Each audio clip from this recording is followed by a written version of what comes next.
عرض خیر مقدم خدمت شما سروران، فرهنگ دوستان، هنرمندان و ادیبان عزیز و گرامی. امیدوارم که در ساعات پیش رو لحظات خوبی رو در کنار یکدیگر سپری کنیم. امروز جمع شدیم تا به پاس و یاد مردی فرهیخته، سیاستمداری ادیب و نویسنده‌ای نامی پاسداشتی رو برگزار کنیم به یاد زحماتی که جناب آقای جهانگیرخان سرتیپور برای تعالی فرهنگ زادبومی و حفظ استقلال کشور انجام دادن. قطعاً بزرگانی که برای سخنرانی پشت تریبون قرار خواهند گرفت درباره اهم فعالیت‌های ایشون و دستاوردهای فرهنگی ایشون سخنرانی خواهند کرد. در این بخش در خدمت جناب آقای محمد تقی پوراحمد جکتاجی، روزنامه‌نگار، محقق، شاعر و داستان نویس هستیم.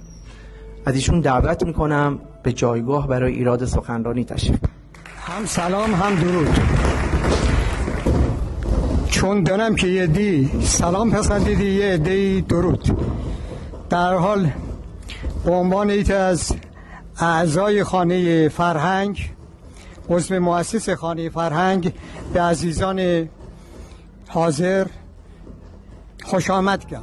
من به احترام علاقه به عشق سرشاری که زندیات سرتیپور داشتی زبان گیلکی و تلاش و همتی که سازمان فرهنگ جهانی یونسکو در جهان برای زبانهای اقوام و ملل اهمیت دهه، به زبان گیلکی، به زبان قومی و مادری و پدری خودم صحبت کنم، چون زبانیه که با آن احساس صمیمیت بیشتری کنم و به احتمال زیاد عزیزانی که حضور دارید گیلکید و به هر حال صحبت‌های گیلکی اما اونقدر هم غلیظ و شداد و غلاظ نیه که بخواید اصلا نفهمید، مگر اینکه اما عشانم مکتوب بکنیم و به صورتی متن گیلکی برای شما بخوانیم، قرائت بکنیم. در اون صورت ممکنه که خورده دشوار بده، ولی به هر حال زبان گیلکی به خاطر دو زبانگی یک مقدار آسیب بیده و به هر حال برای عزیزان غیر گیلک زبان هم تنه به خوبی دریافت بده. مرحوم سرتیپور آدمی بود پرکار، بیتاب و در چند عرصه کار کردی، چند وجهی بود و در نتیجه بر اثر کار زیاد و پرکار بود و خوشکار بود و تأثیرگذار بود و همیشن بهش یک وجاهتی بده که او وجاهت باعث بوسته که امروز اما بعد از گذشت حداقل 31 سال از فوتش در یک همچین جمع به اصطلاح با شکوهی حضور بداریم و یادش گرامی بداریم. مرحوم سرتیپور در کودکی، اوتوی که مجری جوان اما آقای مزدک پنجه اشاره بکنده، در سال 1382 به دنیا بامون، 6 آذر 1382، یعنی 4 سال زودتر از 3 سال زودتر از صدور فرمان مشروطیت. یعنی کودک بود و خردسال بود که مشروطیت در ایران اتفاق دکفته. و جالبه که امروز 22 تیر ماه که برای مرحوم سرتیپور ما بزرگداشت بگیفتیم، مقارن با روزی ایسی که مجاهدان گیلان و البته قفقازی بشایدی برای تهران به تهران فتح بکنید. اگر دوستانی که تاریخ بخوندید و واقعه فتح تهران رو در نظر دارید، بدونید که یک همچین روزی بود حدود 114 سال پیش. الان ساعت 6 ربع. شما تصور بفرمایید که 114 سال پیش عصر روز 22 تیر و 1286 تهران پایتخت کشور به دست مجاهدین فتح بوسته و به اصطلاح دولت استبدادی محمد علی شاهی سقوط بکنه. روز بسیار بسیار بیادماندنی است در تاریخ و من حیفم با ما که من امروز نگم در امروز و مطمئناً دوست عزیز من جناب دکتر عظیمی حتما اشاراتش به تفصیل خواهد بستن.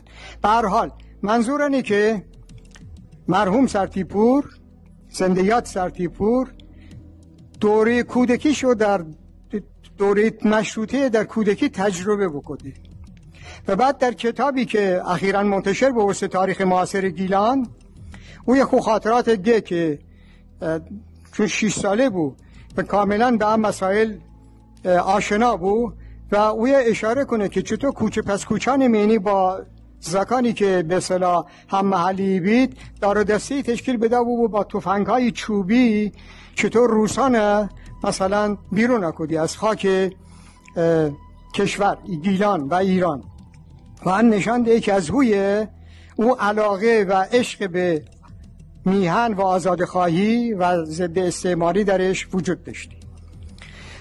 در نوجوانی وارد نهضت جنگل به نوجوانی و اوان جوانی و باز هم خاطراتش تو کتاب به تفصیل نوشته به. در دوره رضا شاه در 2 تا دوره سختش و نرمش، دوره نرم به اصطلاح اوایل به اصطلاح سلطنتش و دوره سازندگی شروع کنه به فعالیت‌های هنری و ادبی، به ویژه در نمایش و نمایشنامه نویسی، بازیگری، کارگردانی و نمایشنامه‌های بسیار بسیار خوبی از خودش به جانه که امیدوارم در قسمتی که متن آقای طالبی قرائت پستان داره حتما بهش اشاره بکنه و من از اوشن گذرم.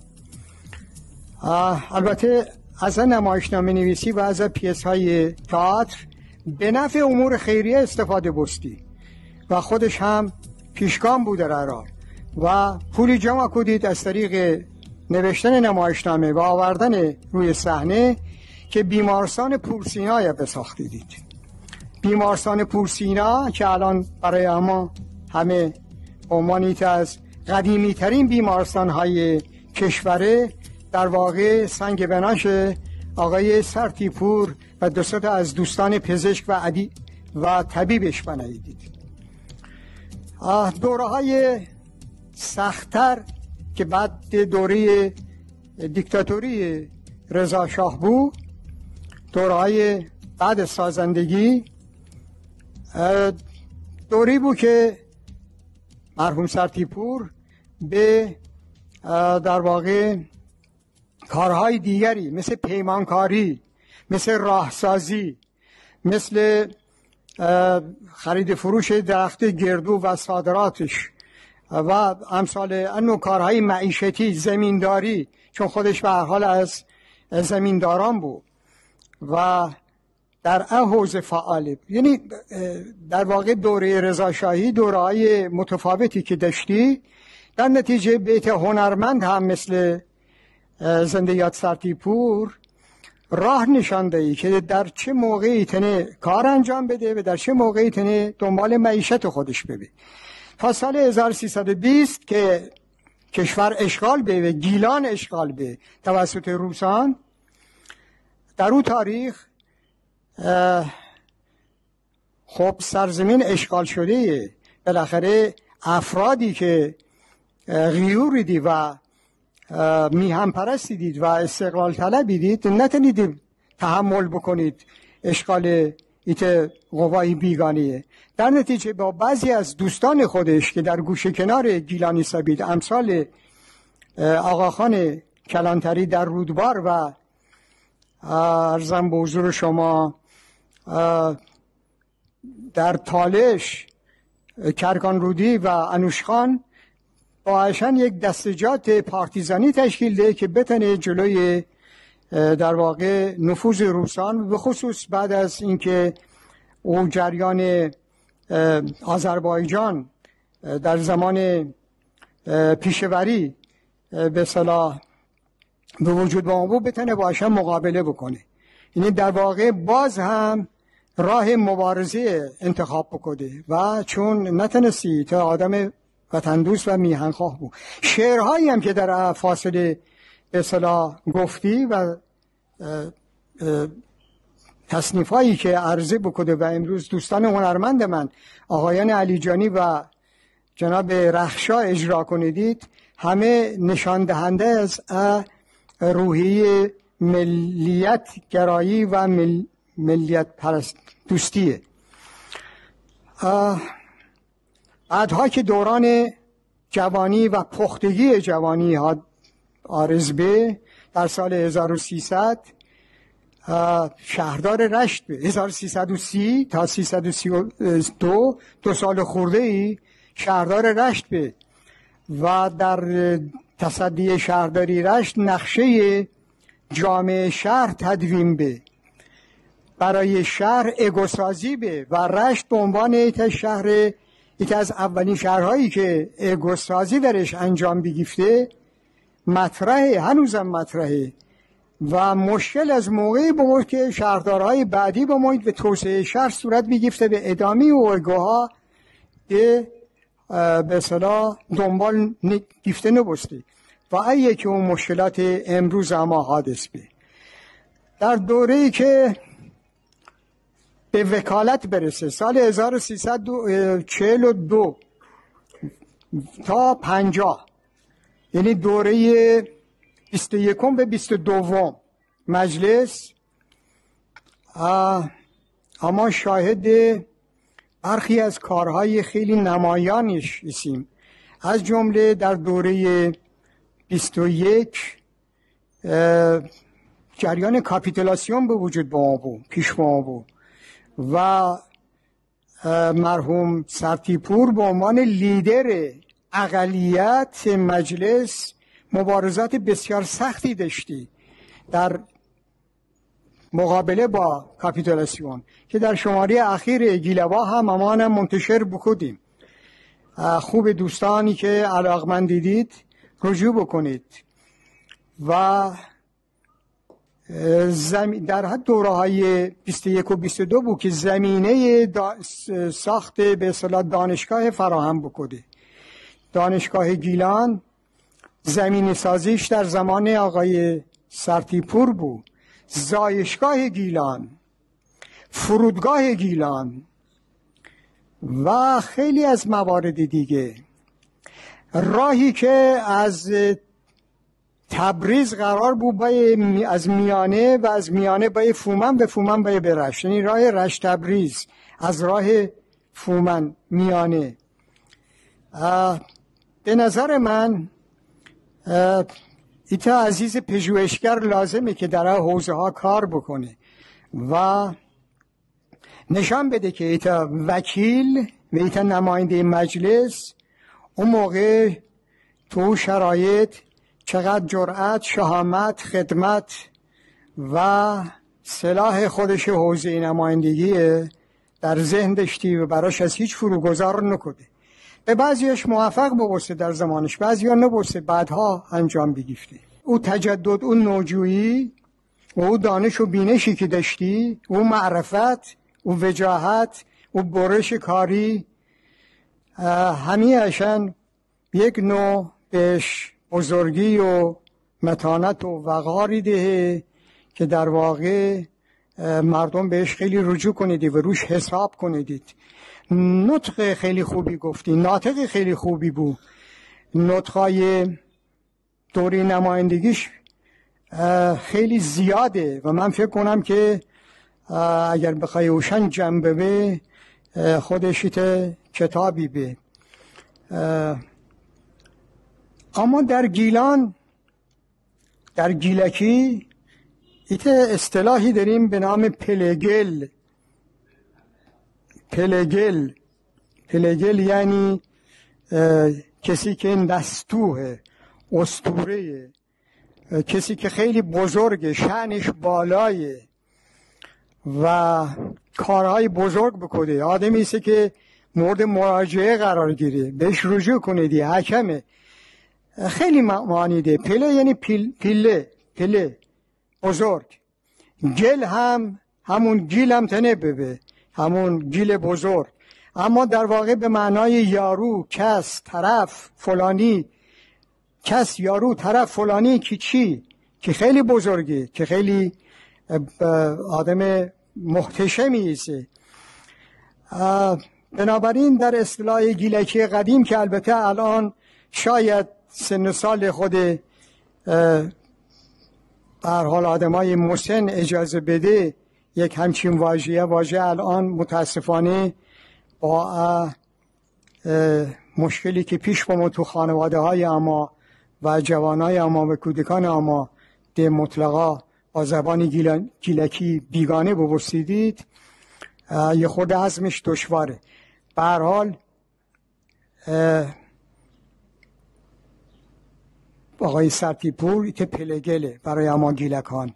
من پلگله باور بفرمایید اولین بار از زبان خودش بشنوستم، البته نه برای خودش مطلقا، چون آدم بسیار بسیار موقر و مؤدب و بخصوص رفتارش با جوانان که من اون موقع 28 سال 29 سال بیشتر نشدیم باش آشنا ببستم که نزدیک 70 سال داشتی و همیشه وقتی دنستی که یک نفر خیر بشه پیشش، ولو اینکه جوان کمسن سالی مثل من ببسته بی، کت شلوار دکودی، کراوات زی، عطر زی و عرضم به حضور شما در یک شرایط خیلی ویژه.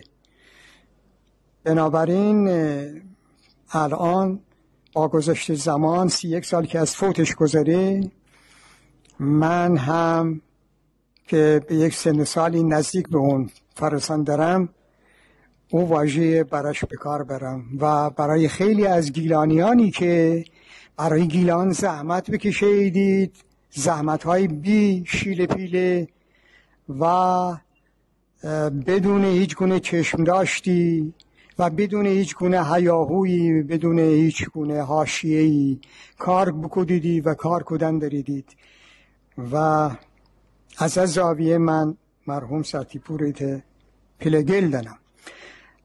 مرحوم سرتیپور بعد از اینکه انقلاب اسلامی ببسته، خب خانه نشین ببسته و اون وقت باز هم از کار دنگ رفته و احساس بکنه که الان تنه کار دیگری انجام بده و او کار دیگرش کار نوشتن به تحریره و نوشتن خاطراتشه. من از موقعی که باش آشنا بستم 2 تا کتاب بیشتر نداشتی.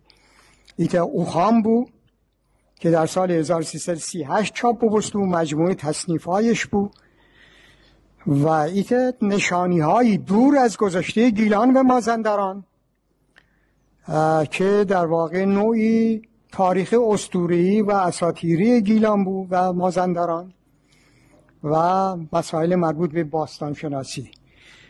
و عرضم به حضور شما البته ایت کتابچه هم داشتی به نام گیلان نامه در مورد کشاورزی گیلان بود و نمایشگاهی که دایر بکدو در سال 1335 و اون به عنوانی که بولتن چاپ بکدو و بسیار بولتن داشتنی و خواندنی است. و من بعداً اون گیلان نامه‌ای که در 10 شماره چاپ بکدم در واقع برگرفته از نام گیلان نامه آقای سرتیپور و با اجازه خودش و به خواستم از این کار.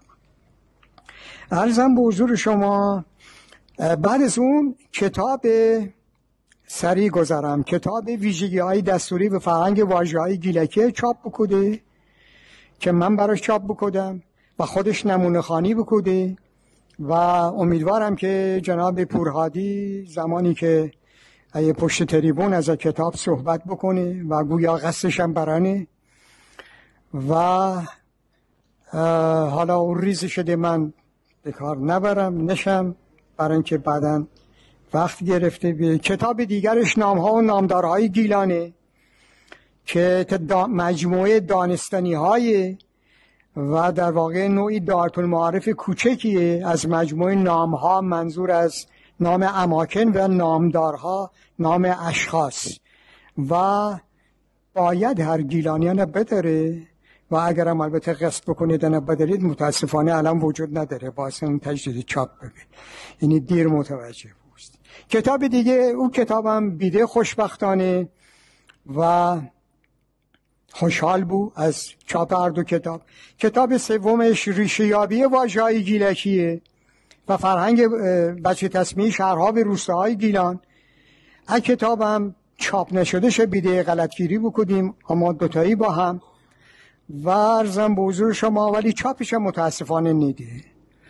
کتاب چهارمش کتاب آیین‌ها و باورهای مردم گیلانه که کتاب بسیار بسیار خوب و خواندنیه در زمینه باورهای مردم گیلان و آداب و رسومش، و چون خودش آدم مسنی بود و کتاب در سال 1332 او طرفان نوشته بوسته، دیر چاپ بوسته، اطلاعات خیلی قدیمی و آماده که شاید حتی معمرین الان هم اطلاعاتی ندارید در زمینه.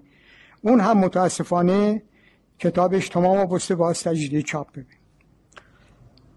آخرین کتابش تاریخ معاصر گیلانه که یادداشتش خانم ردیمی سرتیپور که همیشه لطفی به من داره، اون برای ما روانه کده سال 1396 و من در 12 شماره گیلوا چاپ بکدم، اما بعداً 2 سال الان از او جریان گذره و کسی ده ممکنه مراجعه نکنه به او شماره ها. او 12 شماره به انضمام 2 تا پیوست کامل و نمایه و مقدمه و ایت متنم از خود ردیم خانم که البته اون هم ایت پیام تصویری برای ما روانه کده که اون هم نمایش داده به و در روی شخصیت پدر بزرگ خودشو خیلی بهتر از من به شما نشان دهه. این کتاب هم به اصطلاح متضمن خیلی نکاته. این در واقع کتاب حاصل سالهای دوره طفولیتشه که مقارن با احمد شاه، بعد رضا شاه و 4-5 سال اول محمد رضا شاه تا دوره‌ای که قائلی آذربایجان سرایی. بعد از اون ده خاطراتش در کتاب نه و امیدواریم که خاطراتش بعداً جمع آوری ببینیم. من وقت عزیزان نگیرم، مثل اینکه بیش از اندازه صحبت بکنم، اما از وجود دوستان جوان من در خانه فرهنگ باز کمال تشکر رو بکنم. آقای عریب، آقای پنجی، آقای میرزایی که زمینه عکاسی خانه دارد، آقای مهندس مسعود حقانی و خانم یزدانی، تلاش‌های فوق‌العاده‌ای بکنید تو هفته اخیر برای اینکه بتونیم اما جمع پذیرا ببینیم. من از حضور شما ده مرخص بم و عرضم به حضور شما را شب شادی برای شما آرزو کنم. من را ببخشید اگه پرچانه گیرم.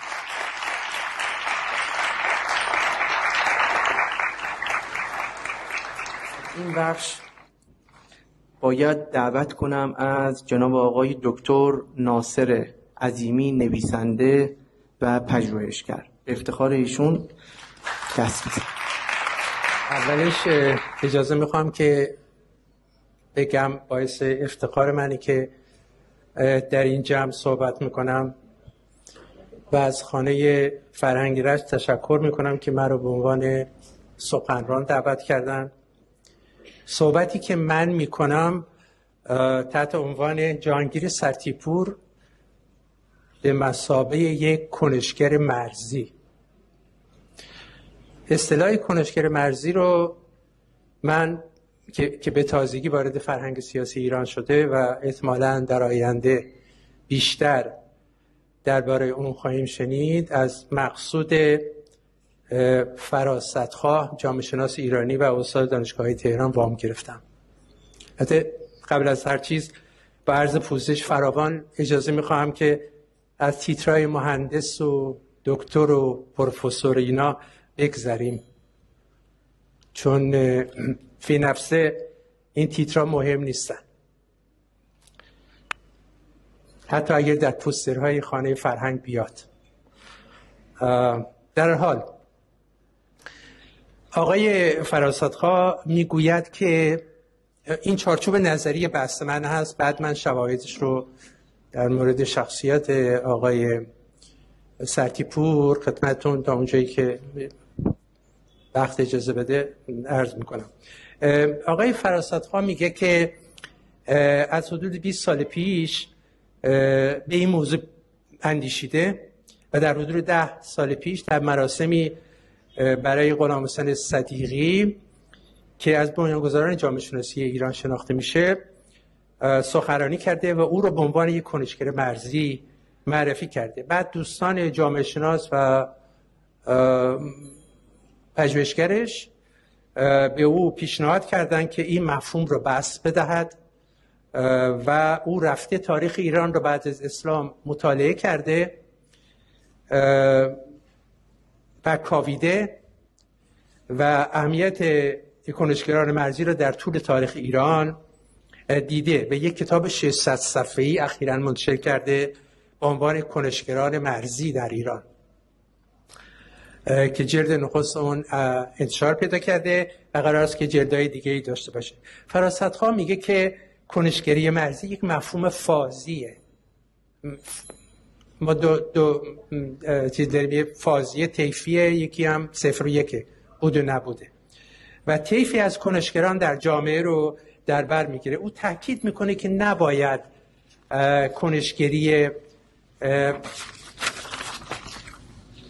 کنشگری مرزی را تنها کنشگری در جامعه بدونیم، بلکه او میگوید که این نوع از کنشگری ها در میان کنشگری های دیگر در جامعه حضور داره و به ویژه وقتی انسدادی در جامعه پیش میاد اونان تلاششون بیشتر جلوه‌گر میشه.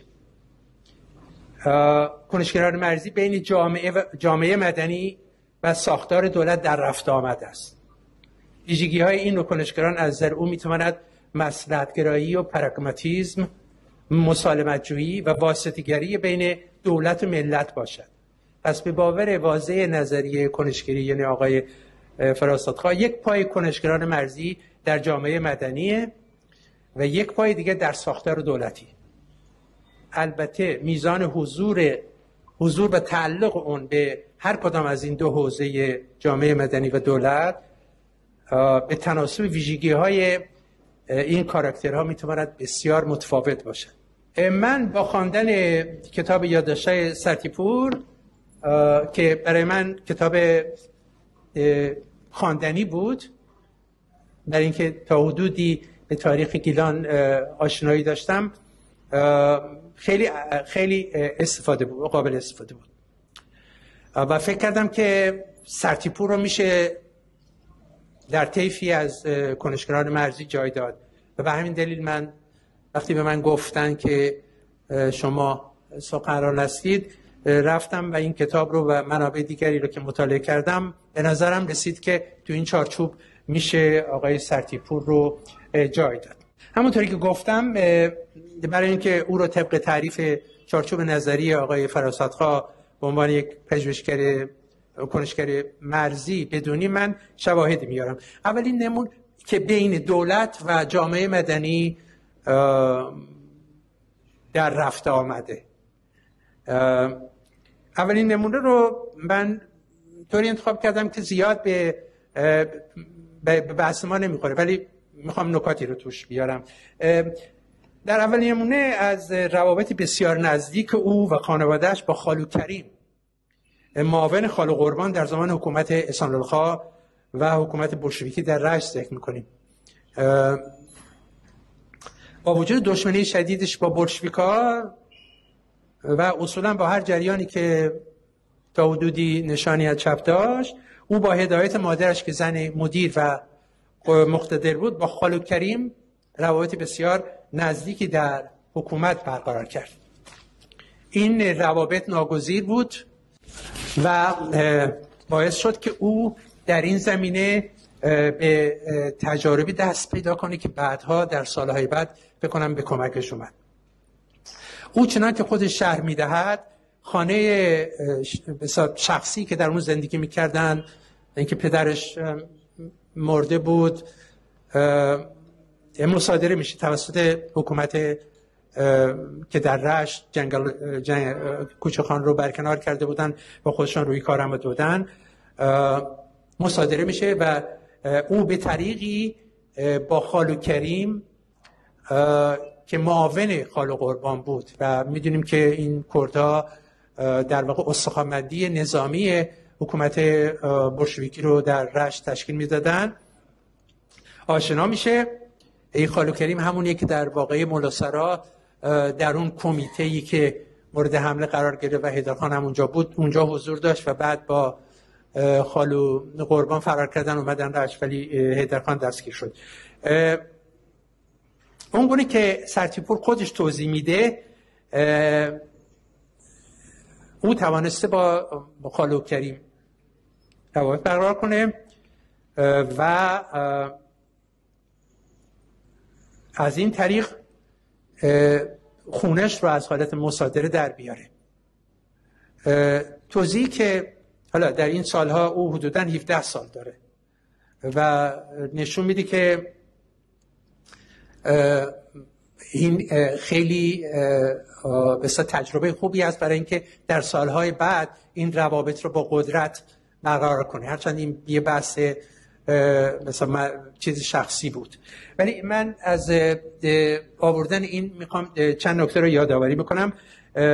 با وجود اینکه او با جنگلی ها سمپاتی زیادی داشت، اما راه رسم برقراری با مخالفانش رو، یعنی با قدرت بولشویکی در رشت رو از اینجا آموخت. دوم اینکه نکته دومی که موافقتی که در این امر به او در همون دوره اوان جوانی به دست آمد، اعتماد به نفسی داد که ما میبینیم این اعتماد به نفس در طول دوره زندگیش خیلی برجسته است. به نظر میرسه که این حوادث دیدگاهاش رو در خصوص دیدگاه‌های چپ خیلی تحت تاثیر قرار داد. یه فوبیایی براش ایجاد شده بود که این گونه تفکر خیلی باش همسویی نداشت. میدونیم که او دستگیر شد و تا در همین حکومت تا پای دار رفت، ولی به طریقی نجات پیدا کرد. منظور من اینه که این تجربه خیلی به اصطلاح مؤثری برای او بود در طول زندگیش. اما نمونه‌هایی که در واقع نشون میده که این کنشگر مرزی چگونه بین قدرت و جامعه مدنی در حرکته، اولین نمونهش رو در عرصه عمومی میتونیم ببینیم. ما میدونیم که بعد از کوتاه 1292 و قدرتگیری رضاخان بعد از به ویژه پایان جنگل، رضاخان با اتکا به ارتش نوینی که در حال شکل دادن اون بود، فرماندهان زبده خود را به ایالات و ولایات میفرستاد و در چارچوب منطقه بندی نظامی هر کدام از فرمانده ها رو به یه ایالتی میفرستاد. به گیلان محمد حسین آیرام اومد، کسی که زاده باکو بود و تحصیلات خودش رو در پترزبورگ انجام داده بود، تحصیلات نظامیش رو روسی میدونست و فرانسه میدونست و از اواسط دیماه 1301 او اومد گیلان و قدرت اولی گیلان محسوب میشد، به ویژه وقتی که رضاخان در سال 1302 نخست وزیر شد. او دیگه اینجا همه کاره بود. حاکمی که دولت تعیین میکرد قبلا هم کاری نبود در واقع.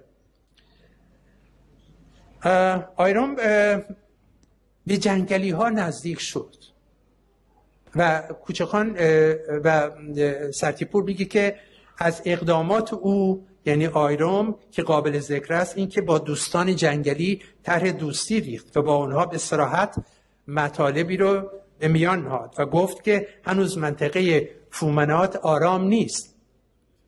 سرتیپور توضیح میده که جنگلی ها به کمک آیرام اومدن برای اینکه اونجا یه سری بسیار شورش‌هایی از طریق سجران چمنی برادر حاجی احمد کسمایی انجام میگرفت که بی‌معنی بود در واقع و کاری نمیتونست بکنه. از قبل معلوم بود که شکست میخوره، ولی آیرام مایل بود که با جنگلی ها با اونا بتونه اون شورش ها رو آروم بکنه و جنگلی ها در این مورد کمک کردن. اما یه مورد جالب که در واقع مورد نظر من در اینجا هست اینه که او روایت میکند که از دیگر اقدامات آیرام این بود که حاضر شد قسمتی از قدرت خود را در راه هموار کردن راه تجدد به کار اندازد و بعد اون نمونه میاره که این راه تجدد یا همون مدرنیته‌ای که میدونیم، میگه از جمله مدتی بود که جمعیت‌های جوانان از جمله جمعیت فرهنگ رشت، جمعیت آزاد، جمعیت اخوت و جمعیت کانون مترصد بودند که پای بانوان را در گردشگاه‌های رشت من جمله سبز میدان رشت بکشانند. او توضیح میدهد که چگونه ملایان رفت آمد مردها و زنها را در کوچه و بازار حتی حاشیه سبز میدان میدیدند و مخالفت نمی‌کردند، ولی ورود خانم‌ها را در باغ خلاف شرع انور می‌دانستند. سرتیپ غلام حسین خان آیرام به طریقی مدبرانه جانب متجددین را گرفت با کمک همین سرتیپور و کسایی که باش رابطه داشتن. سرهنگ غفاری رئیس نظمیه هم نظمیه هم موافق بود. به طریقی مردمدارانه اقناع کرد که اونها ترک مخالفت کنند و خانم‌ها حق داشته باشند در گردشگاه‌ها ساعت معینی از روز رو گردش کنند، منتها با چادر و مراقبت اونها که مورد بی‌احترامی یا بی‌ادبی مردان قرار نگیرد. پس از مدت‌ها تقاضا کردیم از همین آیرام و شهربانی، پس از مدت تقاضا کردیم که به بانوان اجازه داده شود که با شوهر یا پدر و برادر خود در نمایشات تئاتری هم حاضر شوند. تدریجاً به پافشاری سرتیپ آیرام ورود زن با شوهرش در نمایشات تئاتری آزاد شد که بعضی افسران و طرفدارانشان بدون اعتنا و قرولند شرکت می‌کردند و پس از مدتی همه گیر شد. این موضوع الان برای ما یک کمی خیلی موضوع مهمی نیست، ولی در اون زمان واقعا تابو بود دیگه. یه تابو بود که تلاشی که آقای سرتیپور و دوستانش میکردن که مثلا زن شوهر با هم دیگه بیاد توی پارک با هم دیگه قدم بزنن یا با خانواده‌اش بیاد، یه تابو بود. نمونه دیگری که باز اون رو در جامعه مدنی و برای تبلیغ در همین راه میبینیم بود، توضیح میده که با همسرش میومده در پارکا و او رو با مثلا قدم میذاره با دوستانش آشنا میکرده و از این طریق که به قول خودش همسرش خیلی دچار حجب مفرط بود، به تدریج این فرهنگ رو برای اون زمان ترویج میکرده.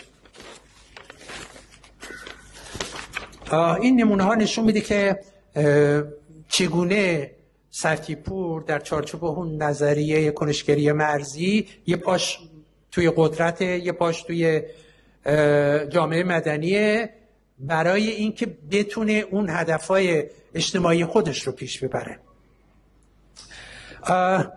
یه نمونه دیگری که به طور کلی ما اون رو در قلمرو جامعه مدنی میبینیم در موضوع اولین خیابانکشی در رشت که گورستان ابو جعفر میدان شهرداری فعلی خراب شد و اولین خیابان رشت ساخته شد. او رو در سمت جامعه مدنی به طور کامل میبینیم که دست به اعتراض علیه خود آیرام میزنه. اما اعتراض او برخلاف برخی دیگر به شهرسازی مدرن است. من در تاریخ جلد سوم پاره اول این رو به طور کامل توضیح دادم، الان اینجا فرصت نیست. این میدونید که همین شهرداری که ما هستیم گورستان بود و مخالفت میکردن که این گورستان رو تبدیل بشه به یه میدان شهرداری و در نتیجه آیرام خودش شروع کرد به آوردن بولدوزر و کشیدن خیابان و ماجرایی پیش اومد. سرتیپور در اینجا در طرف جامعه مدنیه، بر علیه آیرومه، ولی نه برای اینکه خودش میگه، نه بر علیه به اصطلاح اون شهرسازی مدرن. میگه موضع ایجاد اولین خیابان مدرن پیش آمد که اینک به نام پهلوی به امروزه امام خمینی خوانده می شود که مقبول افتاد، ولی هنگام عمل یکی دو بار نقشه اون به خاطر حفظ خانه بعضی کسان و تصفیه حساب و کسان دیگر تغییر یافت که مورد اعتراض ما قرار گرفت و در روزنامه ها حمل بر غرض جلوه دادیم. حضرت عجل، یعنی همون آقای سرتیپ آیرام، در این موقع بسیار حساس و زودرنج شده بود، خط و نشان کشید و عکس العمل نشان داد.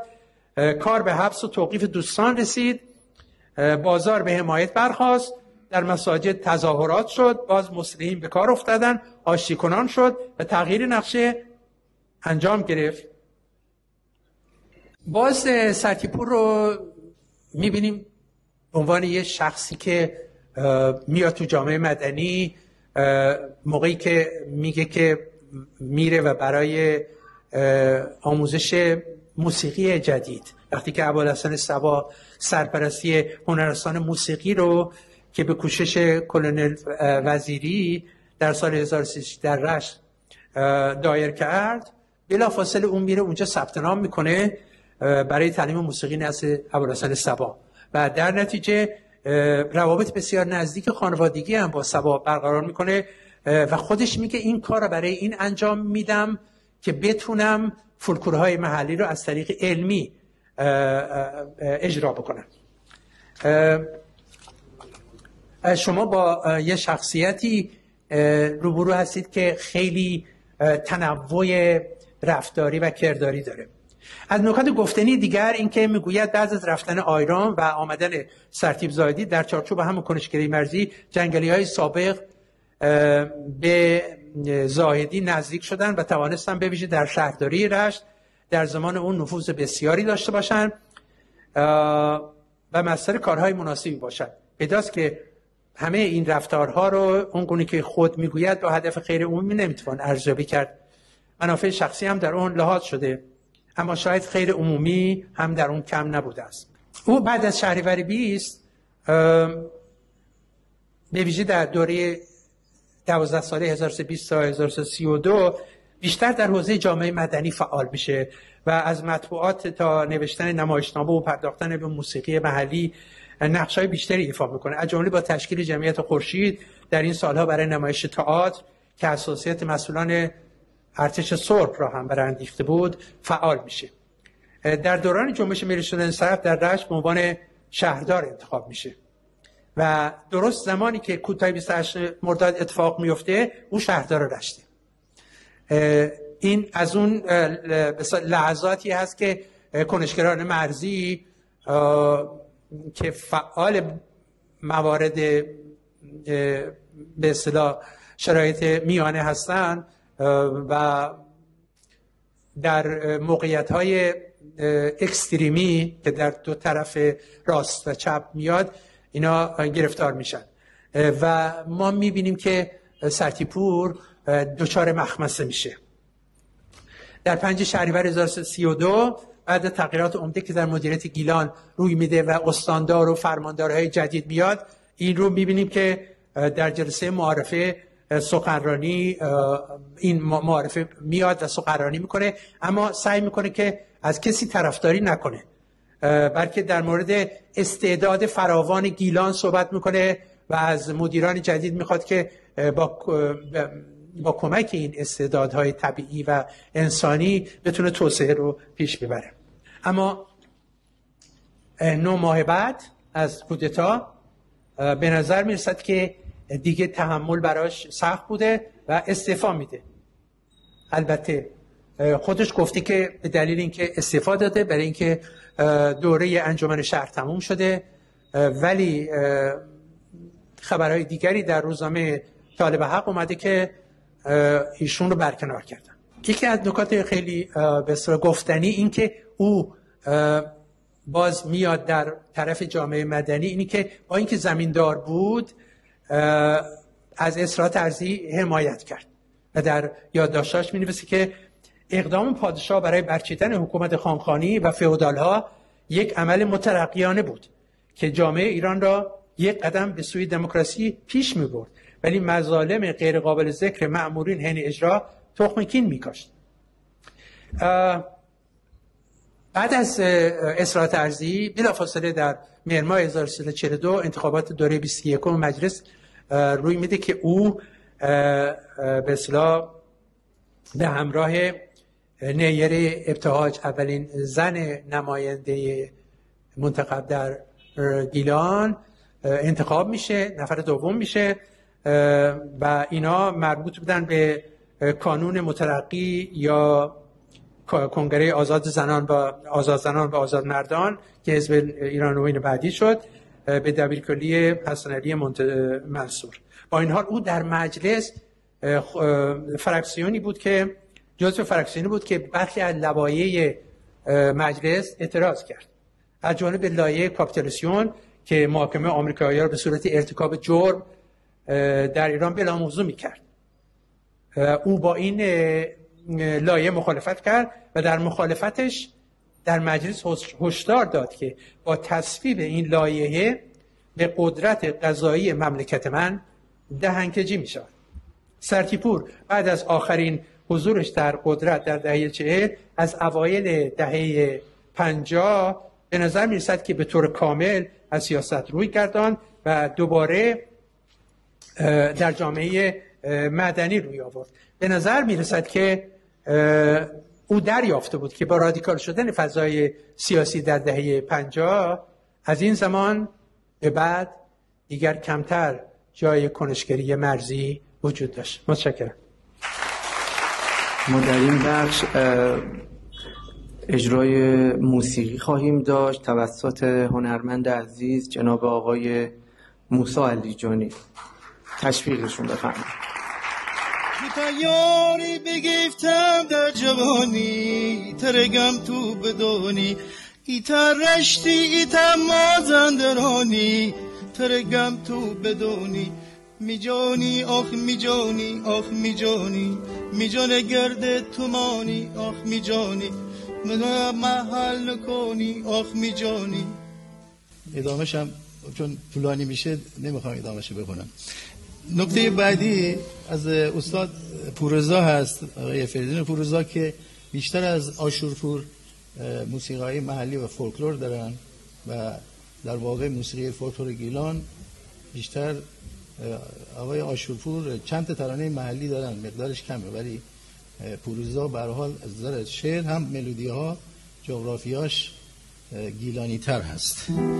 مثلا قطعی هست اینا خاطر این هم هست که چون در گیلان گوشه ها یا دستگاه ها به هر حال دشتی هست، حالا افشاری هم خونده شده و دشتی و مخصوصا این که در موسیقی گیلان ما مثلا ضرب سه ضربی اصلا نداریم. حالا بعد براتون مثال میزنم از ترانه های سرتیپور. و دو ضربی هم حتی نداریم، دو ضربی که حالت جنگ جویانه داشته باشه. تو طرفای بالای کوه، طرفای ماسال اونورا یا تالش هست، بیشتر 6/8 که 6 ضربی محسوب میشه. حالا قطعه بعدی خیلی شعر قشنگ و کوتاهی داره در مورد اجباریه، اون سربازی قدیم از آقای پوررضا، ایشون اجرا کردن اولین بار.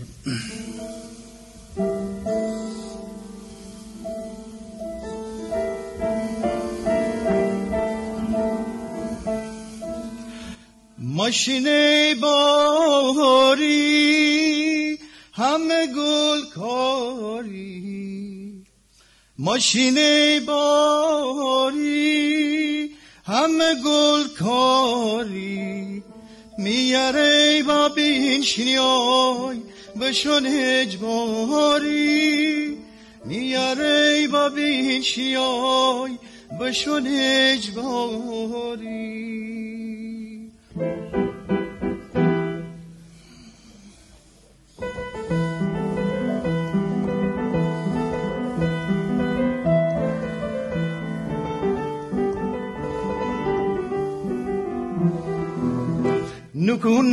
نکن ناز مرا شیدا نکن باز نکن ناز دو چوم داری پر از راز ترگم که تی چوم هزاران گب در کر درگه تیولب اون آقایم در کر تی چوم آتش فشانه می فانوس شبانه و نازم تی چومانای تی لب یاقوت مانه ولی می قوت جانا و نازم تی لبانای. نکن ناز مرا شیدا نکن باز نکن ناز دو چوم داری پر از راز. البته ادامه داره، من فقط مثال زدم، بعد شما میتونید این ترانه رو بشنوید. آقای عاشورپور این ترانه رو اولین بار اجرا کردن. باز یک ترانه دیگه برای شما میکنم که هم آهنگساز داره هم شاعر داره. شعرش مال با بزرگمرد دیگه گیلان شیون فومنی هست و آقای پورزا اجرا کردن. و این هم در واقع از موسیقی فولکلور الهام گرفته شده، در واقع مثل اون اصل محسوب نمیشه. به اسم کاغذ نویسی تیکه رو برای شما میکنم اگه حافظم یاری بکنه.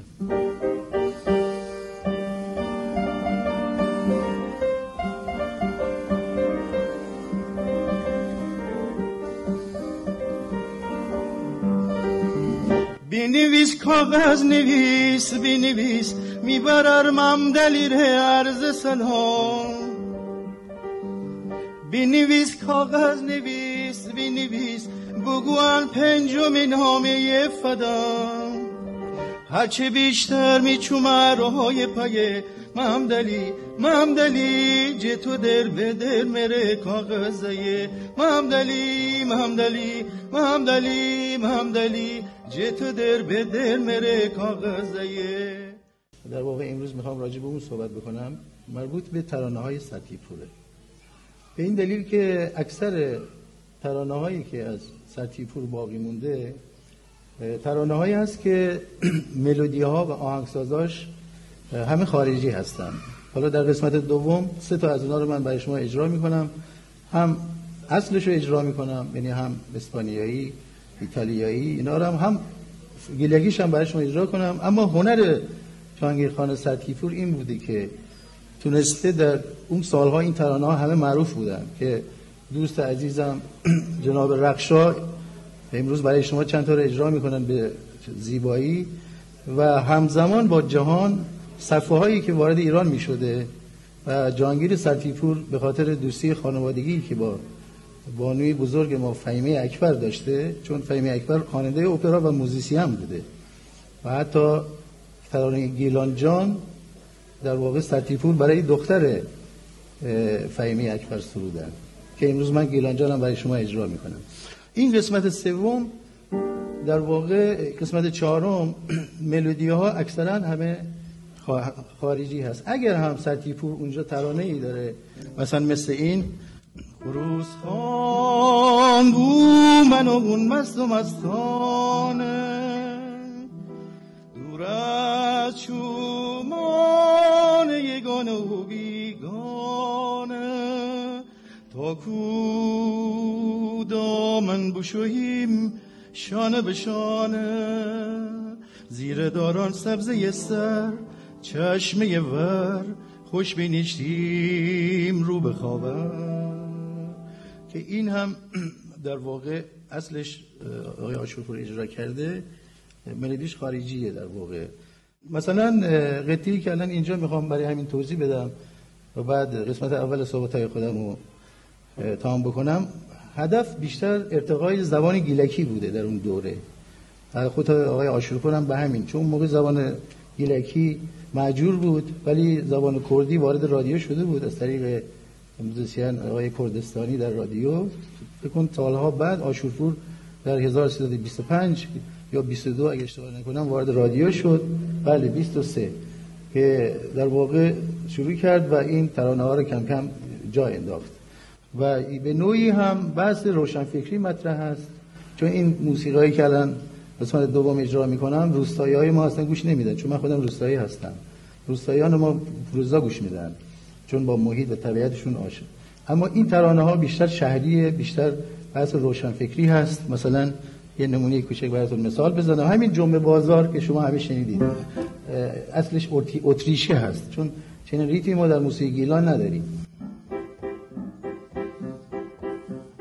سازن غاره جمعه بازار، جنبن دیل جان جان، دیل برو شوق دیدار، جنبن دیل های جان جان، تای مخون فوتور که تی جولا، پس شرن بستی بتنم گبزه، دور بملک در کفتی گولا، پس چرا بستی تر بتنم گبزن، شب هزار چی میره چا کنم، فردگم توشکه یا واکنم، روز دینامتی چوما پاچه کلا، باز دینی به مولاله بلم تنم گبزن، ماتی من سنم تو می من سنی آخه چه بابه بکار، اکی به مسابق بار گیما ولیگه بیار، هر کی بسه به ندارم اگه بگویم باید دیدار، گم هست ولی باز دینم نتنم گبزن.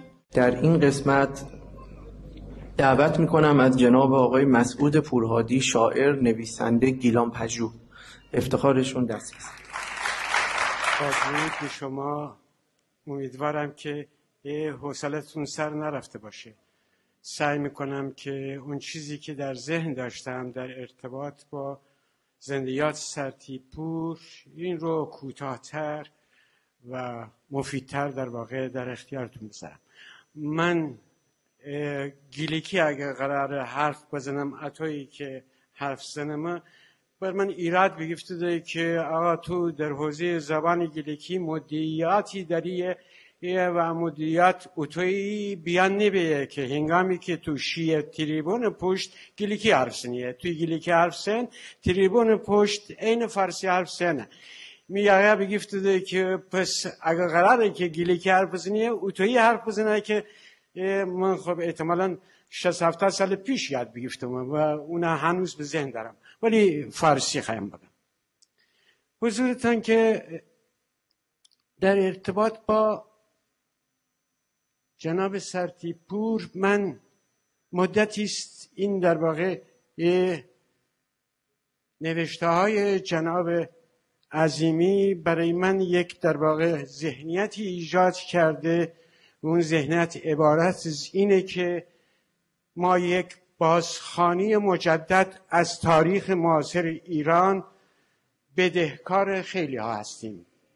من شخصا در ارتباط با درک دریافت‌های گذشتم از تاریخ معاصر ایران، گیلان و فعالان این حوزه بر اساس درک دریافت ایدئولوژیک بوده و این دریافت ایدئولوژیک تا حدود بسیار زیادی اون در واقع جنبه‌هایی از شخصیت‌های اجتماعی، فعالان فرهنگی و حتی فعالان حوزه در واقع سیاسی و فعالیت عملی رو تا حدود زیادی مبتنی بر در واقع درک دریافت ایدئولوژیک میکرد. این درک دریافت در ارتباط با زندیات جهانگیر سرتیپور نیز در میان بخشی از ماها تا سالیان دراز حضور داشت، ولی با مطالعه در واقع آثار جناب عظیمی یک در واقع ذهنیت در من شکل گرفت.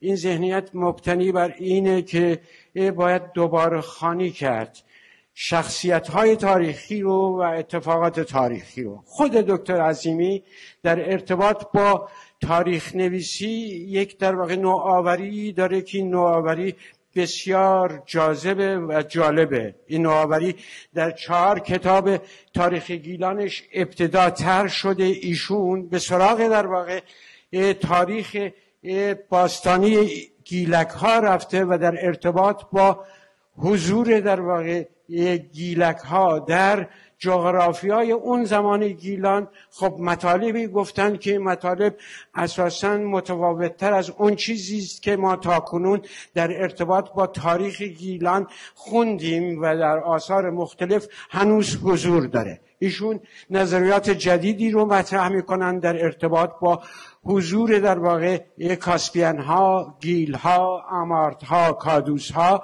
که این در واقع درک و دریافت رو حتما باید در اون جلد اول 4 جلد تاریخ گیلان دنبال کرد. ایشون همچنین در ارتباط با پیدایی در واقع جلگه در گیلان نیست، همچنین بر یک درک دریافت جدیدی درک دریافتشون استواره که اون نیز موضوعی است که باید حتما دنبال کرد. ولی برای من تاریخ معاصر از اهمیت داره. ایشون در ارتباط با تاریخ معاصر گیلان 4 تا کار داره، 4 تا کار داره بسیار پر اهمیته. یکی این که ایشون جنبش مشروطیت گیلان رو دوباره خوانی کرده و در ارتباط با این دوباره خوانی جنبش مشروطیت بخشی از در واقع تاریخ نویسی ما رو دستخوش تغییرات جدی کرده. ما در ارتباط با جنبش مشروطیت تا اونجایی که مطالعات من در دوره نوجوانی جوانی قد میداد، این مطالعات عمدتاً در ارتباط با جنبش مشروطیت نقش آغازگرانه در واقع مشروطه خواهان گیلانی کمتر هویدا میشد و این رو عظیمی در اون در واقع مشروطیت گیلانی به خوبی توضیح داده که این در واقع جنبش چگونه در گیلان شکل گرفته و چگونه تونسته در ارتباط با تسخیر اون زمان پایتخت نقش ایفا بکنه. از اون جمله در ارتباط با نهضت جنگل و انقلاب در واقع جنگل ایشون نیز باز هم به یک درک دریافت جدیدی رسیده و در ارتباط با میرزا کوچیخان و همچنین در آخرین کارش که در ارتباط با روند سوسیال دموکراسی و در ارتباط با سوسیال دموکراسی نقش حیدرخان اماغلوس کاری که ایشون کرده در این کار، در این اثر بسیار جالبه. من توصیه میکنم که حتما این کار رو دنبال بکنید، چون ما درک دریافت‌هایی داریم در ارتباط با آثاری که تاکنون نوشته شده و عمدتاً این آثار توسط رفقای من نوشته شده که مبتنی بر درک دریافت ایدئولوژی بوده که این ایدئولوژی خب یک در واقع مشکلاتی هم در بررسی پدیده‌های اجتماعی یا شخصیت‌های اجتماعی داره. این درک دریافت در ارتباط با شخصیت جهانگیر سرتیپور نیز همینجوری است. من با جهانگیر خان سرتیپور از در واقع فکر میکنم در سال 48 آشنا شدم از طریق کتاب اوخانش که در کتابخانه ملی رشت بوده. من این کتاب رو اون سال خوندم و برایم جاذبیت داشت، چون یک نوجوان جستجوگر تو حوزه ادبیات هم بودم. برام جاذبیت قسمت در واقع این ترانه ها در اینجا بوده که اساساً این ترانه ها به لحاظ مضمونی و به لحاظ ساختار شعری ترانه‌ای بسیار متفاوت‌تر از در واقع ترانه‌هایی بوده که تا اون زمان و همچنین معتقدم تا این زمان با بخش مهمی از ترانه‌های گیلکی ما تفاوت کیفی به لحاظ مضمونی و به لحاظ ساختار اجرایی داره. ترانه‌ها بسیار مدرنن، بسیار. من اساساً با اون درک دریافت عده‌ای که معتقدن آقای آشورپور ترانه‌های فولکلوریک خونده، چون بخشی از ترانه‌های آقای آشورپور ترانه‌هایی است که توسط جهانگیر سرتیپور سروده شده، موافق نیستم. اساساً این ترانه‌ها رو من فولکلوریک به حساب نمیارم. این ترانه‌ها از جزء اولین دسته از اون آثار در واقع ترانه‌ای است که در رادیو ایران در واقع جزء اولین هاست. حالا یه بخشی در واقع ترانه‌های کردی در همون زمان اجرا میشد که موسی جان بهش اشاره کرده، ولی بعد از ترانه‌های کردی این ترانه‌های گیلکی بودند که از طریق رادیو تهران در اون زمان پخش شدند. این نوآوری‌ها به شدت برام جاذبیت داشت و هنوز نیز داره. اما من در ارتباط با شخصیت در واقع سیاسی، عملی، اجتماعی، فرهنگی جهانگیر خان سرتیپور نکته‌ای برای من از حائز اهمیت برخورداره و اون نکته رو اینجوری اگه عبارت بندی بکنم هویت گیلک بودنشه. این هویت گیلک بودن رو ایشون در چارچوب ایرانی بودن توضیح میده. ما در دوره جوانی منم عرض کنم خدمت شما بالاخره یک در واقع چیز نظری بود و هنوزم هست که در ارتباط با هویت‌های در واقع اقوام ایرانی یک در واقع بحث بسیار طولانی و هنوز ادامه داره این گونه وجود داره و عده‌ای هم بهش معتقدن. اقوامی به نام مثلا و اقوام گیلک، کرد، نمیدونم ترک، بلوچ و غیره و ذالک وجود دارن که اینا به لحاظ حقوقی این در واقع چیز رو دارن، این حق رو دارن که در چارچوب مبارزاتی جدا بشن از سرزمین در واقع ایران. جهانگیر سرتیپور از همون آغاز فعالیت سیاسی اجتماعیش با این تفکرات که اون زمان تازه وارد در واقع حوزه تفکری ایرانی شده بود توسط بولشویکا و در واقع دوستان ایرانی ایشون، اون باش اختلاف نظر جدی داشت. ایشون در واقع هویت گیلک بودنشون رو در چارچوب ایرانی بودن دنبال میکردن و در ارتباط با این در واقع هویت طلبی تمام مبارزاتش رو هم در چارچوب هویت گیلکی که ایرانی است در واقع سامان دادن. شما نگاه بکنید ایشون بعد از اینکه از جنبش جنگل در واقع فارغ شدند وارد حوزه در واقع فعالیت فرهنگی شدند. نمایش نوشتند، ترانه ساختند، آهنگ ساختند و بعد فعالیت اجتماعی کردند، شدند عضو شورای شهردار. فعالیت هایی که کردند سازماندهی تمام فعالیت های فرهنگیشون مبتنی بر در واقع امداد رسانی به توده های مردم بوده و در چارچوب یک تفکر در واقع مدرنیزه کردن جامعه ایران بوده و در ارتباط با جامعه ایران به طور مشخص جامعه گیلانی و گیلان رشت به عنوان زادگاهش عمده فعالیت در واقع فرهنگیش رو اینگونه سامان داد که بتونه در همون آغاز بیمارستان بسازه که این فعالیت منجر به تأسیس بیمارستان پورسینا شد. کوشش کرد در ارتباط با ساختن زایشگاه در گیلان. به طور جدی در سالهای دهه 40 فعالیت کرد که بتونه این در واقع دانشگاه در گیلان رو امکان پذیر بکنه. زمین خرید، اولین در واقع دانشکده کشاورزی که به مثابه در واقع جزئی از دانشگاه وارد در واقع حوزه دانشگاهی در گیلان شد، دانشکده کشاورزی بوده که مسئول تلاش ایشون بوده. خب این شخصیت به لحاظ در واقع کارکردهای اجتماعی خب میشه باش اختلاف نظرهایی در ارتباط با کارکردهای اجتماعیش داشت، ولی این یک نکته اصلی که در کارکردهای اجتماعیش برام از توجه و اهمیت برخورداره اینه که مدرن بوده و در چارچوب یک هویت گیلک بودن بسیار مؤثر بوده در نوزایی ها و در واقع پیشرفت برخی از در واقع دستاوردهای مدرنیته در گیلان. اما من یک در واقع چی میگن یک گرفتاری اینجوری دارم که بدهکار شدم در حوزه‌ای که این حوزه برای اولین بار توسط جهانگیر سرتیپور اعلام شد.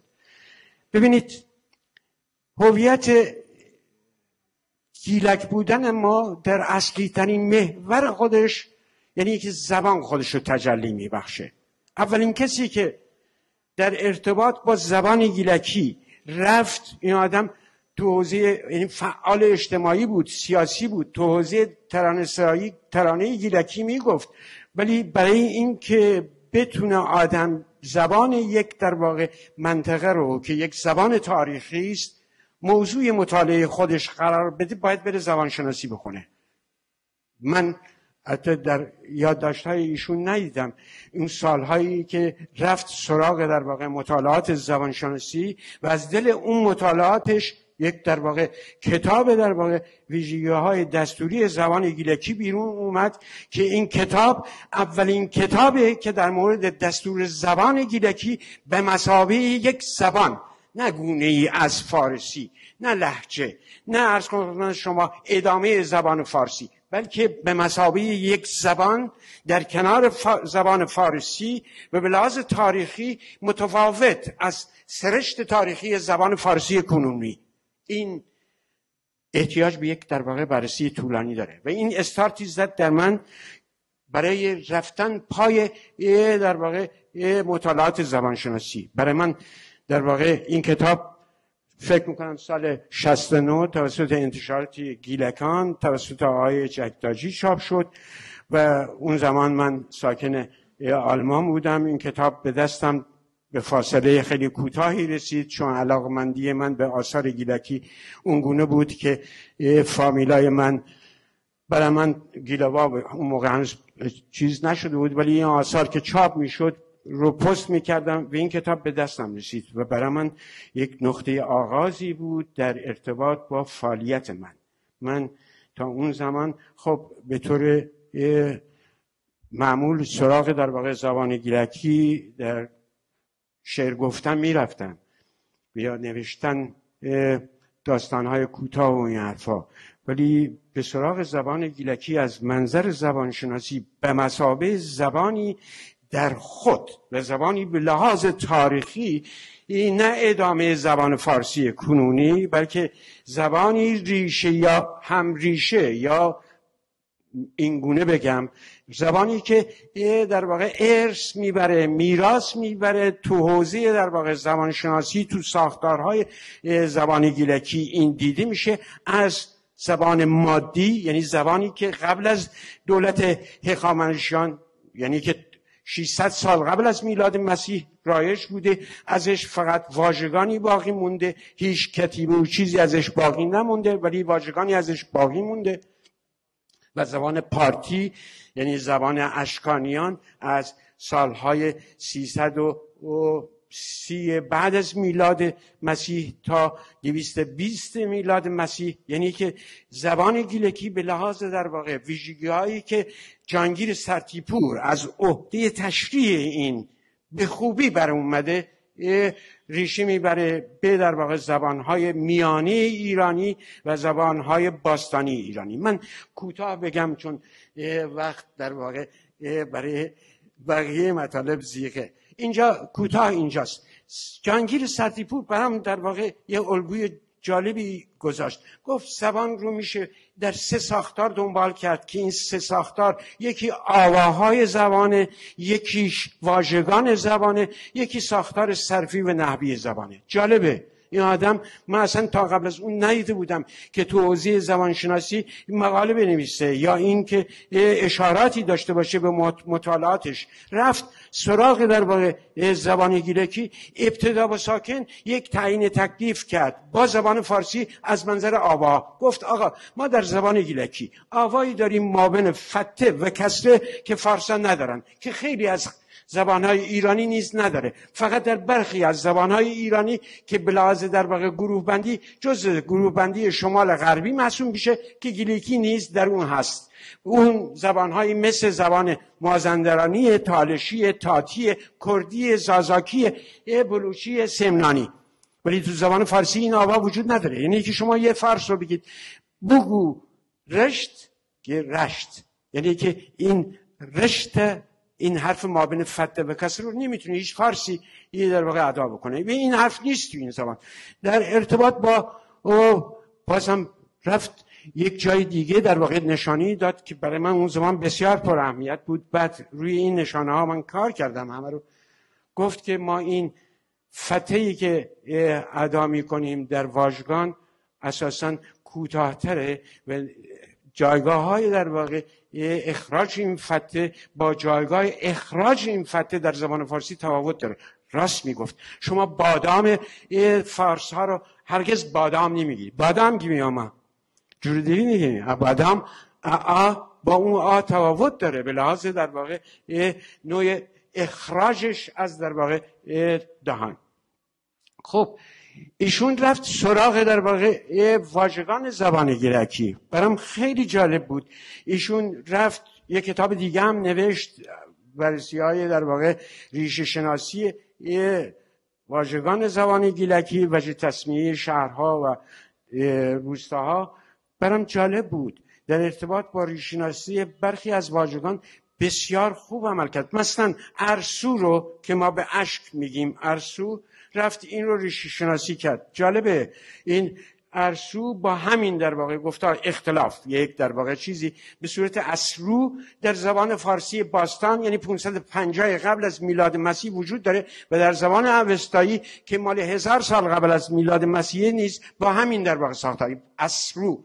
ما ابدال کردیم در زبان گیلکی، یعنی که SR رو تبدیل به RS کردیم که این در زبان گیلکی در خیلی از در واقع دیگر از واژگان نیست خودشون نشون میده. اما جالبه رفت در واقع ریشه شناسی کرد برخی از واژگان گیلکی و جالب اینجاست اونجا اشاراتی میکنه که به لحاظ زبان شناسی من بعدها در مطالعات زبان شناسی در واقع به این رسیدم. در زبان فارسی واژه ل وجود نداره. در گیلکی ما واژگان بسیار زیادی داریم که به لحاظ قدمت بسیار طولانی دارد. مثلا لوژنک، فارسا امروز میگن روزنه، از دقیقاً در فارسی باستان نیست، با ر شروع میشه. در اوستایی هم با ر شروع میشه. یعنی زبان اوستایی و زبان فارسی باستان هخامنشیان واژه ل توش وجود نداره. در زبان فارسی باستان و همچنین اوستایی واژه ژ وجود نداره. یعنی اما ژگرگیمی اونها یا با چه میگن یا با ج میگن. خب برخی از در واقع واژه‌ها وجود نداره. برخی از واژه‌ها از خدمت شما از آن زبان‌هایی است که احتمالاً ریشه در زبان‌های ما قبل در واقع زبان فارسی هخامنشی داره که از اون هیچ چیزی باقی نمونده. حالا کوتاه کنم حوصله‌تون سر نبرم. این مبحث بسیار در واقع طولانی است و احتیاج به یک در واقع نشست دیگریه. امیدوارم در فرصت دیگه به این نشست در واقع پاسخ بدیم. ولی می‌خواستم اینجا به این نکته اشاره بکنم که ویژگی‌های شخصیتی جهانگیر سرتیپور تو حوزه‌های متفاوت نشون از یک تلاشگری مبتنی بر یک هویت در واقع داره. یعنی تمام تلاش در واقع اجتماعیشو، مبارزات سیاسیشو، تلاش فرهنگیشو من مبتنی بر هویت گیلکی می‌بینیم. من در ارتباط با سرتیپور میتونستم در گذشته دور باش اختلافاتی در ارتباط با فعالیت اجتماعیش داشته باشم، ولی وقتی که به آثارش که پس از فعالیت اجتماعی در دوره پس از انقلاب اسلامی در واقع در ایران شکل گرفته، این آثار برام بسیار در واقع مطلوب بوده.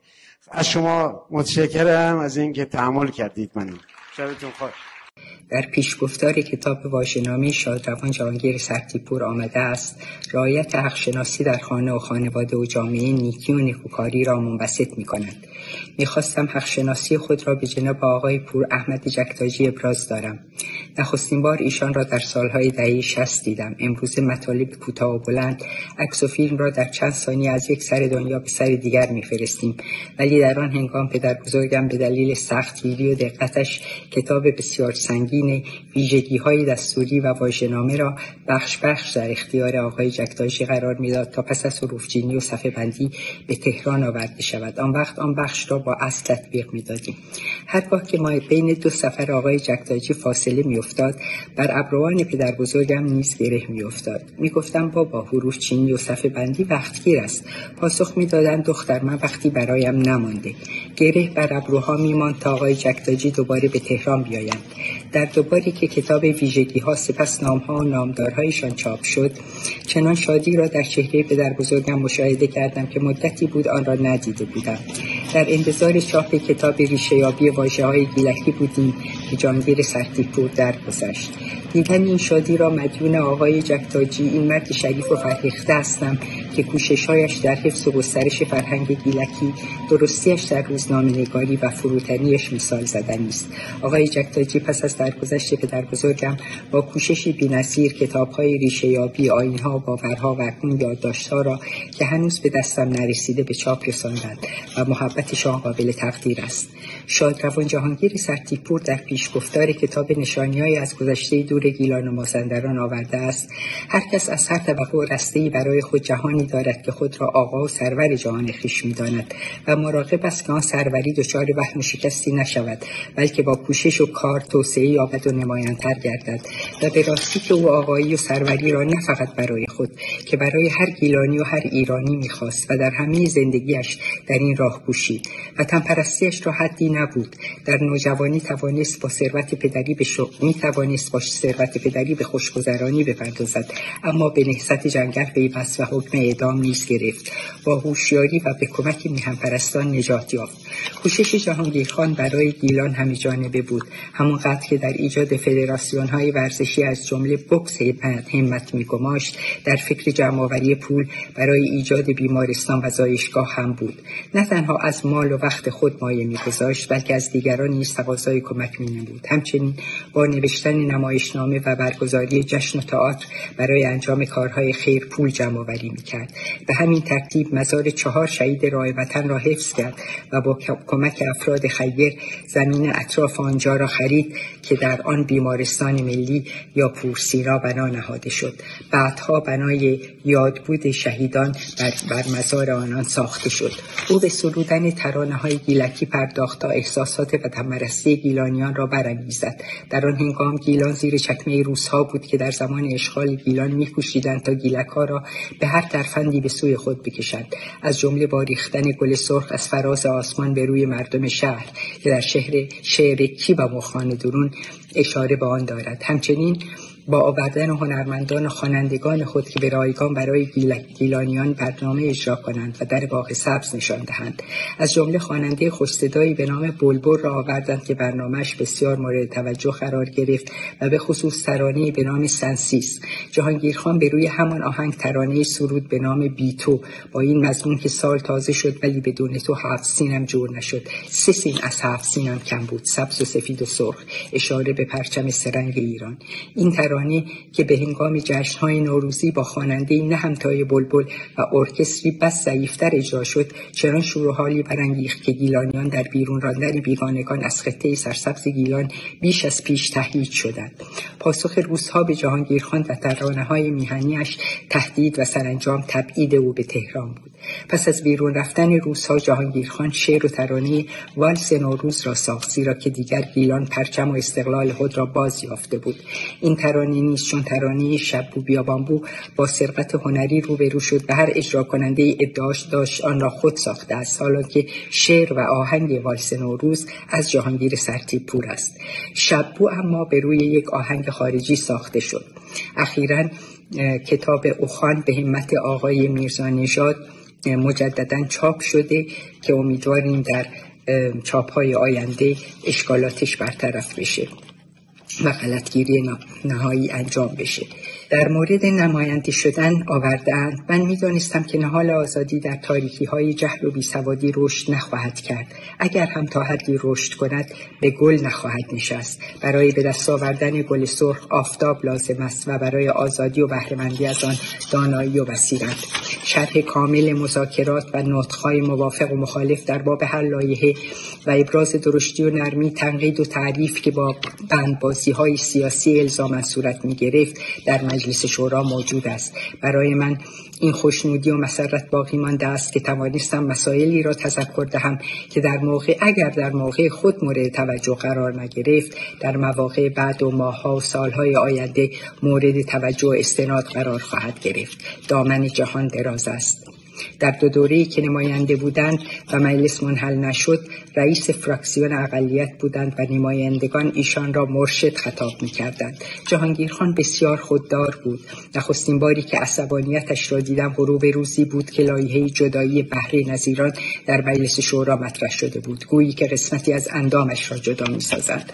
او گیلان را جدا از ایران نمی‌دانست، جای ایران را چون جان شیرین دوست می‌داشت. وقتی لایحه کاپیتولاسیون مطرح شد، در یک روز 5 بار پشت تریبون رفت و لایحه با چنان اکثریت ضعیفی به تصویب رسید که آمریکایی‌ها خود مایل به استفاده از آن نبودند.